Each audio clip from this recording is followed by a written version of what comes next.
Billionaire CEO followed a janitor one night. What she discovered changed everything. Before we begin, tell us, where in the world are you watching from? We love knowing how far these stories travel. The night had swallowed most of downtown Chicago when Lena Carter, CEO of Carter Innovations, stood by her office window, watching the city's lights blur against the fog glass. Her company occupied the top 40 floors of the glass and steel tower that bore her name, a monument to her ambition, her discipline, and her lonely success. It was nearly midnight. Everyone had gone home hours ago. Everyone except one man. The rhythmic squeak of a mop echoed faintly through the marble corridors. Steady, almost hypnotic. Lena turned slightly, her sharp eyes narrowing. Through the reflection in the glass, she caught sight of Daniel Brooks, one of the night janitors, moving with quiet purpose down the hallway. She'd noticed him before, tall, lean, quiet. He never spoke unless spoken to, never lingered, never complained. But what intrigued Lena was that he never left right after his shift ended. Every night, like clockwork, she saw him disappear into the stairwell with an old satchel slung over his shoulder. Lately, confidential designs had been leaking from her company to competitors. The board was growing restless, and Lena's instincts told her to start looking closer at the people no one ever noticed. And tonight, something told her to follow him. She set her coffee down, grabbed her coat, and slipped out of her office, her heels echoing softly behind him as she moved down the emergency stairwell. Daniel descended quickly, his shoulders heavy, his movements deliberate. Not like a man running from guilt, but like someone carrying too much of the world on his back. Outside, the cold Chicago air bit her skin. Daniel didn't notice her as he crossed the street, his satchel tight in his grip. He walked past the bus stop, through 2 dim alleys, and finally stopped in front of a small 24-hour diner tucked between a laundromat and a pawn shop. Lena frowned. A diner? This wasn't what she expected. She stepped closer to the frosted window, and then she froze. Inside, under the warm glow of hanging lights, sat a little boy, maybe 6 years old, coloring on a napkin with a handful of crayons. Daniel entered, his face softening as soon as he saw the child. He knelt, ruffling the boy's hair, then pulled something from his satchel, a small lunchbox and a packet of milk. The boy's face lit up. Lena's breath caught. The satchel didn't carry stolen files or secrets. It carried snacks, notebooks, crayons, pieces of father's love stitched together through exhaustion. She stood in the freezing night for a long time, watching them. The way Daniel's tired eyes softened every time his son smiled. The world she came from, of contracts, mergers, and deals, suddenly felt painfully hollow. The next morning, Lena couldn't focus. During meetings, her mind drifted to that diner, that little boy. She found herself wondering what it would be like to come home to something that pure. When evening came again, she stayed behind, waiting. As the office lights dimmed and silence filled the building, Daniel appeared with his cart, his mop gliding across the polished floor. Lena watched quietly for a moment before stepping out from her office. "Mr. Brooks?" Daniel stiffened slightly, startled to see her. "Yes, ma'am. You were late leaving last night," she said gently. "Everything all right?" His brow furrowed, cautious. "Yes, ma'am. Just had somewhere to be." "The diner?" His eyes flicked to her in surprise. For a long moment, he said nothing. Then, slowly, he nodded. "Yes, my son was there." Lena's voice softened. "Your son, his name's Oliver. He's 6. I can't afford childcare, and the diner owner, Miss Linda, she lets him stay there while I finish my shift. She gives him a meal sometimes, too." Lena felt something twist deep inside her.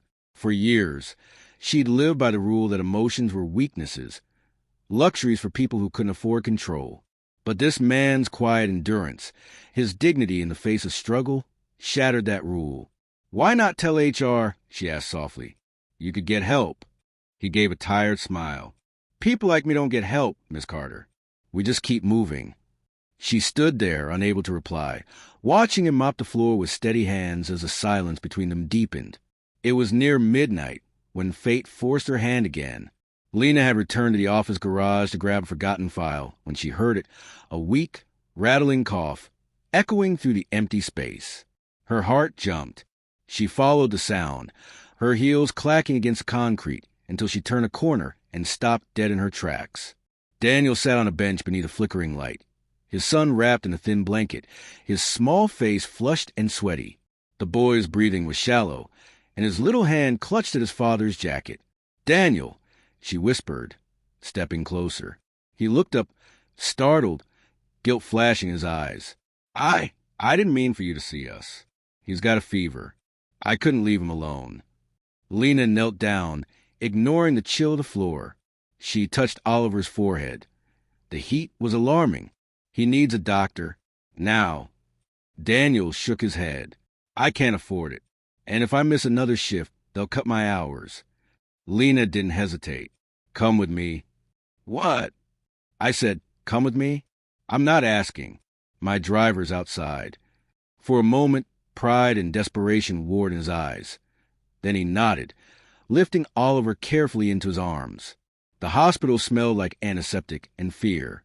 Lena hated it, but she refused to leave.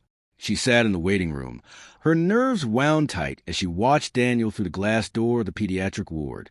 He hadn't moved from his son's bedside since the doctor left.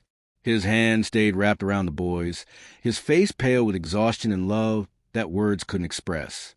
"The fever's under control now," the doctor told her quietly. "He just needs rest and antibiotics. You brought him in just in time." When Lena stepped into the room, Daniel looked up. "They said he'll be okay," she said softly. He exhaled, a breath that sounded like it carried the weight of years. "Thank you. I didn't know what else to do." "You did what any parent would do," she replied. They sat in silence for a long time, the steady beep of the monitor filling the space between them. Finally, Lena spoke. "You're a good father." He gave a sad, quiet laugh. "I try. His mom left when he was a baby. People said I'd never manage. I had a degree in civil engineering once. Lost the job after the layoffs. Took whatever I could find. Now I clean floors so he can eat." Lena blinked. "You studied engineering?" He nodded. "Yeah, I used to design things that touch the sky. Now I just clean the floors under them." She stared at him, realizing the depth of sacrifice hidden behind that quiet humility. "You gave up everything for him," she murmured. He looked at her, then really looked, and said softly, "No, I chose him." The word sank deep into her, piercing through every wall she'd built over years of ambition. She'd spent her life chasing power, building towers of steel and glass, and yet, in this small hospital room, she felt dwarfed by something greater. Love, the kind that doesn't demand, doesn't boast. It just endures. When Oliver woke, his eyes fluttered open, searching. "Daddy?" Daniel leaned close, brushing the boy's hair back. "I'm here, buddy." The little hand reached out for him, small and trusting. Lena turned away, her throat tightening. As they left the hospital hours later, the dawn light painted the streets gold. Daniel carried Oliver in his arms, still half asleep, wrapped in Lena's coat. She walked beside them in silence until they reached her car. "You never told anyone who you really are," she said softly. Daniel frowned. "Who I am? You're not a janitor, Daniel. You're a father who chose love over ambition. And that's worth more than any title in the world." He gave a faint smile. "Titles don't hug you goodnight, Miss Carter. They don't say, 'I love you,' when the world's falling apart." Her lips curved, but her voice trembled slightly. "Maybe not, but maybe they can change when the right people remind them what matters." She hesitated, then said, "I want you to come work for me, not as a janitor. I looked at your records, your engineering degree. I could use someone like you in design and maintenance." He blinked, stunned. "You do that?" "I already did," she said, smiling faintly. "You start Monday. Full benefits. Health care. And I've arranged a scholarship for Oliver's school." His mouth opened, but no words came. Finally, he whispered, Why would you do this for me?" "Because sometimes," Lena said quietly, "the people we overlook end up being the ones who show us what humanity really looks like." Weeks passed, and whispers spread across Carter Innovations. Employees had seen their usually stoic CEO walking through the lobby one morning, holding a child's hand. Oliver had visited the office that day, proudly showing everyone his new backpack, while Daniel stood by, now wearing a company badge with his real title, Engineering Specialist. And Lena Carter, the woman who once measured her life in profits and promotions, found herself smiling for reasons that had nothing to do with business. One afternoon, she found herself at the same diner where she had first followed him. Daniel was there with Oliver, sharing fries and laughter that filled the room like sunlight. Lena stepped inside quietly. Oliver saw her first and waved. "Miss Lena, Daddy said you're his boss." Lena laughed, taking a seat across from them. "He says that, does he?" Daniel chuckled. "He says a lot of things."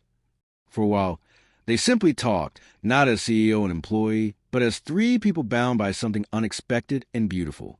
When the bill came, Daniel tried to pay. Lena shook her head. "You can get the next one." As they stepped outside into the fading light, Oliver tugged at her sleeve. "Miss Lena, are you going to come again?" Lena crouched down, meeting his bright eyes. "Only if you promise to save me a seat." He grinned. "Deal." That night, as the city lights flickered over the skyline, Lena Carter stood on her balcony, the wind brushing against her hair. She looked at the glowing towers she'd built, symbols of her empire, and realized they meant nothing compared to what she'd found. Not wealth, not status, but a reminder that love, quiet, stubborn human love, is what makes the world worth fighting for. And somewhere across town, in a small apartment filled with laughter and crayons, Daniel Brooks looked at his son sleeping peacefully and whispered, "We're going to be okay, buddy." For the first time in years, he believed it.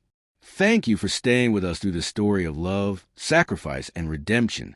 If this story touched your heart, don't forget to like, share, and subscribe, because every story we tell might just remind someone that kindness still changes lives.